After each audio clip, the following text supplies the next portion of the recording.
My sister's son threw my engagement cake on the floor and said, "Eat it off the ground." The whole table laughed. I didn't say a word. That evening, Mom texted, "We've chosen to sever all contact. Stay away forever." My sister liked it. I replied, removing my name from every loan tomorrow. By midnight, the group chat flooded. 76 missed calls. My name is Avery Locke, I'm 28. And if you think you know how this ends, stay tuned. What's the exact moment humiliation hardens into clarity? The second when you stop begging to be loved and start treating yourself like someone worth protecting. At the restaurant, I'd watched the frosting bloom across the terrazzo like a white storm. The fork I was holding reflected my face in a thin strip of silver, small, quiet, steady. I placed it down neatly, stood up, and kissed my fiancé, Nate, on the cheek. "We're leaving," I said, as my nephew howled and my sister smirked into her champagne. Back home, I set my phone on the counter, washed buttercream off my heel with dish soap that smelled like lemons, and opened a red accordion folder. Inside, every document they'd begged me to just sign for a little while. The auto loan I co-signed for my sister's husband. The boutique line of credit Mom opened with me as the guarantor.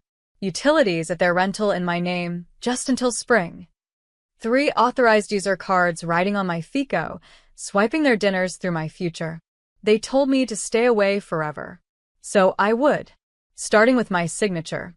I drafted emails, revocation of authorized users, removal of autopays I'd set up, termination notices for utilities, demand letters to lenders where I was guarantor, advising that my continued guarantee was contingent on immediate refinancing without me. I scheduled calls for morning with the bank manager and my attorney. I set an alert to freeze my credit at 9:01 a.m. At 12:07 a.m., the first "call me now" hit. By 12:40, the group chat was a siren, crying emojis, threats, bargaining. It was just a joke. I turned the phone face down.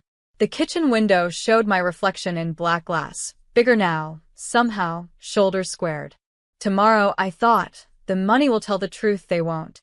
At 8:45 a.m., I was already at the bank, the folder tucked beneath my arm like armor. The manager, Mrs. Donnelly, glanced at the stack, eyebrows rising. "Busy morning?" "Family business," I said, sliding over the revocation forms. "Remove these 3 authorized users and flag any linked accounts for suspicious activity. Effective immediately." She scanned the list. "These are relatives?" "Were," I corrected softly. While she typed, my phone buzzed nonstop. 27 missed calls from Mom, 5 from my sister, 1 from an unknown number I knew belonged to her husband.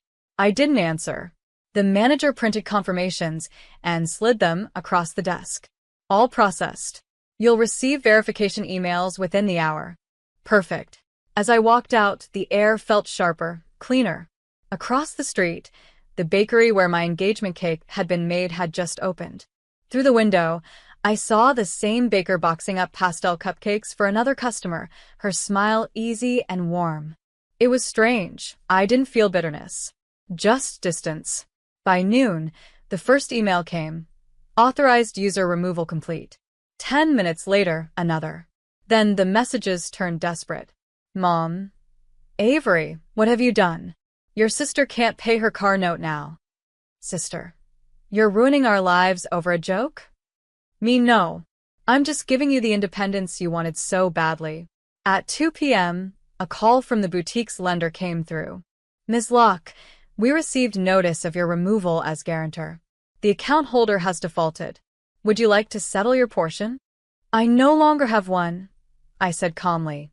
"Please direct all communication to Elaine Locke." The silence on the other end was brief, but heavy. That night, I opened a bottle of white wine and watched the missed calls climb past 70. Each ring was a reminder. This was a revenge. It was recovery. And recovery, I realized, always sounds like silence. By the next morning, the silence broke, loudly. Mom showed up at my door at 7:12 a.m., hair unbrushed, wearing her floral robe like battle armor. Behind her, my sister clutched her phone, whispering furiously into it. Avery, open the door right now. Mom's voice hit the wood like a hammer. You've humiliated this family. The bank froze our accounts. I cracked the door open an inch. No, Mom. You did that when you used my credit as your safety net. She shoved the door wider. We were family. You don't turn your back on blood. I stepped aside, calm, deliberate. Family doesn't cash in one daughter to fund another's life. My sister rolled her eyes. Oh my God, Avery. You're acting like a victim again. It was just one car payment. 3, I corrected. And a boutique loan and your husband's business account. Remember when you said I didn't fit your status? Well, this is what independence looks like. Mom's tone softened into manipulation, her favorite weapon. Honey, we made mistakes, but you're punishing everyone for. I'm protecting myself, I interrupted. There's a difference. My sister's voice cracked. They're repossessing the car, Avery. What do you want me to do? Walk, I said simply. For the first time, Mom was speechless. Her eyes darted around my living room, the plants I'd kept alive, the framed photo of Nate and me, the quiet proof of a life built without them. When she finally spoke, her voice trembled. You'll regret this when you're alone. I met her gaze evenly. I've been alone my whole life, Mom. I just stopped pretending otherwise. She left in stunned silence, slamming the door so hard the picture frames rattled. I exhaled, the kind that empties years of stored noise. The phone buzzed again. It was Dad. Don't push your mother like this, the text read. She's fragile. I typed back one line. So was I. You just never noticed. Tomorrow, they'd realize this wasn't defiance, it was emancipation. The following afternoon, I met with my lawyer, Denise Hargrove, a woman whose calmness could silence a thunderstorm. Her office smelled like cedar and ink, and her questions cut sharper than any blade my family had swung at me. You've removed your financial ties, she confirmed, reviewing the folder I'd handed over.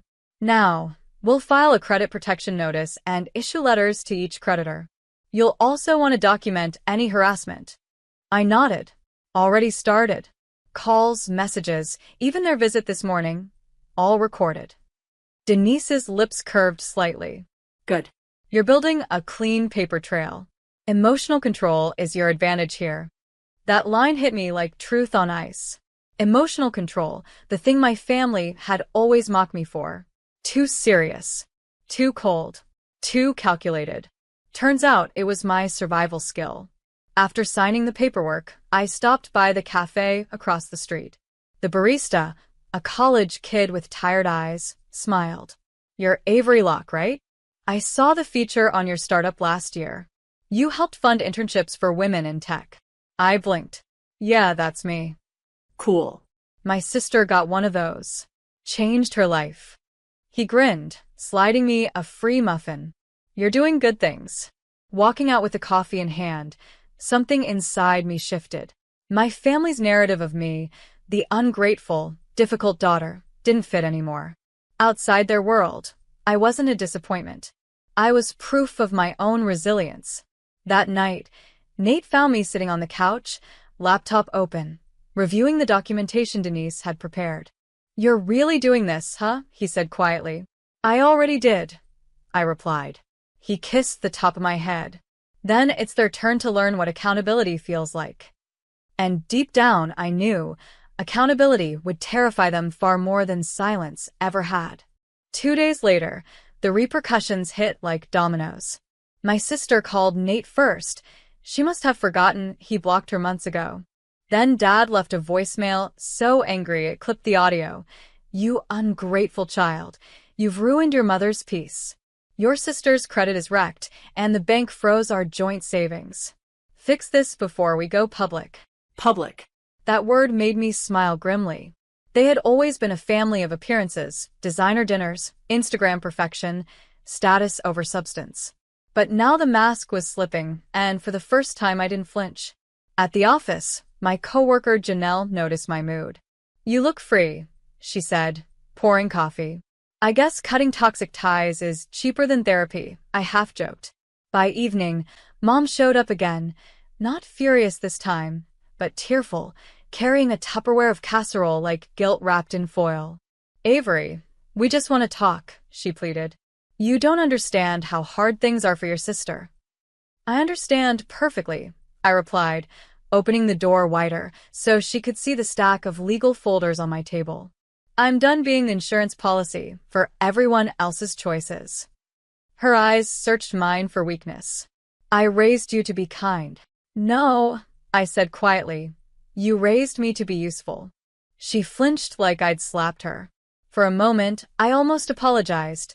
Old habits die hard, but then I remembered every ignored birthday, every condescending remark, every loan they'd hidden behind family trust.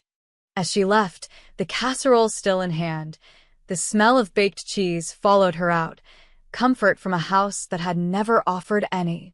That night I emailed Denise again. Proceed with finalizing the financial separation. Full closure this week. Because some families say forever and mean ownership. I say forever and mean freedom. By Thursday, my sister's world had begun unraveling. Her husband's car was repossessed before noon. Their boutique's Instagram quietly vanished by evening. Then, like clockwork, the family group chat resurrected itself from the dead.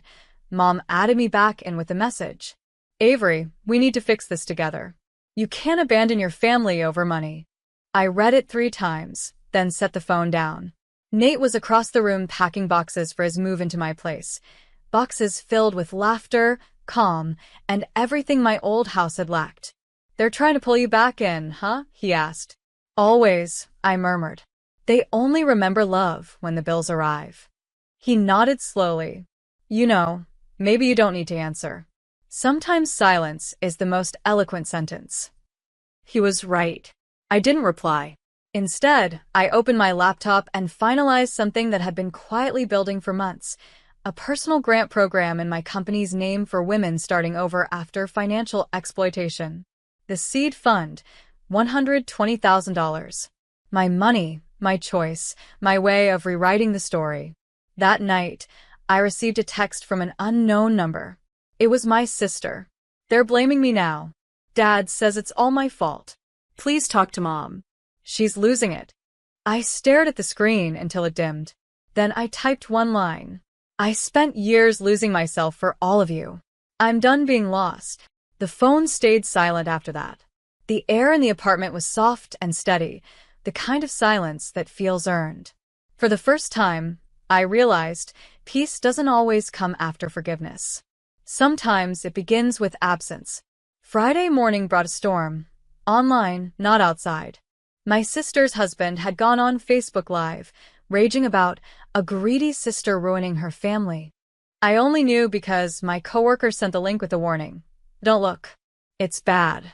Of course, I looked. He stood in their half-empty living room, shouting into his phone while Mom's voice echoed off-screen, feeding him lines. She used us. We gave her everything, he cried. The irony was almost poetic. The comments, however, weren't what they expected. Wait, isn't she the one who paid your loans? Sounds like you were mooching, bro. Avery Locke, the entrepreneur? I'd pick her side. Within hours, their tantrum became their undoing. My company's followers flooded their feed with receipts, literal screenshots of my foundation's community grants, scholarships, and donations. Every lie they told only made the truth louder. That afternoon, Denise called. They've officially violated defamation clauses by going public, she said coolly. You can file, but you don't have to. They're self-destructing just fine. I smiled faintly. No lawsuits. Let the truth breathe. Nate found me later on the balcony, sipping tea while the city lights flickered below. You look peaceful, he said. I am, I whispered. For years, I wanted them to see my worth. But now, I don't need them to look. I can see it myself. He wrapped his arms around me from behind. You think they'll ever apologize? I shook my head. People who confuse love with control never do. But that's okay. I stopped living on their terms. Down below, a gentle wind rustled through the street trees, that quiet, satisfied kind of wind that sounds like something finally exhaling. Tomorrow, I'd finish this chapter. Not with vengeance, but with vision. Saturday arrived like calm after a decade-long storm.